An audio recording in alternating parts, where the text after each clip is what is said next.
لیکن اگر کوئی روزہ نہیں رکھتا تو صحیح ترغیب اور سلسلہ صحیحہ کی روایت 3951 یاد رکھے، مت سمجھے کہ مجھے فلاں کے فتوے سے فائدہ ملے گا، فلاں نے یہ کہہ دیا۔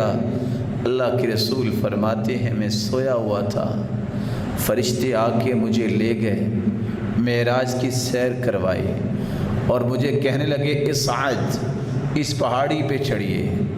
میں جب پہاڑ کے اوپر چڑھا فَإِذَا أَنَا بِصَوْتٍ شَدِيدٍ، میں نے چیخ و پکار سنی۔ فَقُلْتُ مَا هَذِهِ الْأَصْوَاتِ، میں نے کہا یہ چیخ و پکار کس بات کی ہے؟ قَالَ هَذَا عُوَاءُ أَهْلِ النَّارِ، یہ جہنمیوں کی چیخ و پکار ہے۔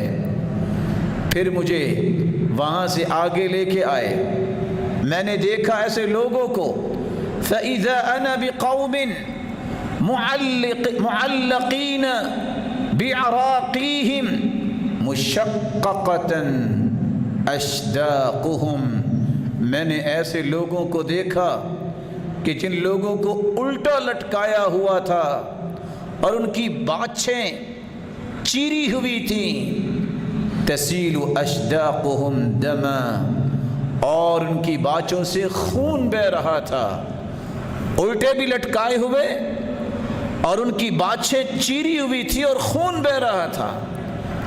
میں نے پوچھا یہ کون سے لوگ ہیں؟ کہا هؤلاء الذین یفطرون قبل تحلۃ صومہم، یہ لوگ ہیں، یہ وہ بد نصیب ہیں جو وقت سے پہلے ہی روزہ افطار کر لیتے ہیں۔ جو وقت سے پہلے روزہ افطار کرتا ہے وہ الٹا لٹکایا جائے گا، اس کی باچھوں کو چیرا جائے گا، اس سے خون بہرا ہوا اللہ کے رسول نے دیکھا۔ تو جو روزہ رکھتا ہی نہیں اس کا کیا بنے گا؟ اس لیے سیدنا عمر رضی اللہ تعالیٰ عنہ پتہ چل جاتا کہ فلاں نے روزہ نہیں رکھا، کوڑے لگاتے تھے۔ کن کو؟ ان لوگوں کو جن کو اللہ نے توفیق بھی دی، زندگی بھی دی، بالغ بھی ہو گئے اور پھر بھی روزہ نہیں رکھتے۔ کہا ہم تو کننا نصوم الصبیان، ہم تو بچوں کو بھی روزہ رکھواتے۔ بچے حالانکہ برداشت نہیں کر پاتے تو ہم ان کے لیے روئی کے کھلونے بناتے اور اس طرح کھیلیں تاکہ شام تک وہ روزے کو نبھا سکیں۔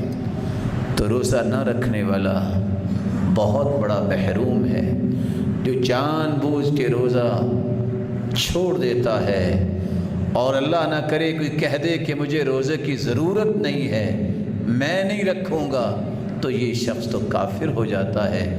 اللہ عز و جلال ہم سب کو روزے رکھنے کی توفیق عطا فرمائے۔ وما علیہ